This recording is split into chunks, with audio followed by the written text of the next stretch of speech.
Can an LLC own property in another state?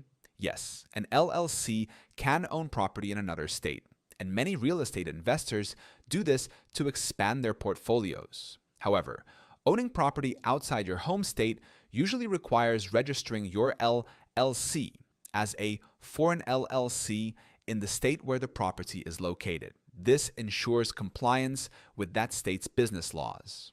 For example, if your LLC is formed in Texas, but you purchase rental property in Florida, you'll likely need to register as a foreign LLC in Florida and pay the required fees. This allows you to legally operate and protect your liability in both states. Keep in mind that owning property in another state may add reporting requirements, taxes, and additional costs. Always check both states' rules before making a purchase to avoid compliance issues.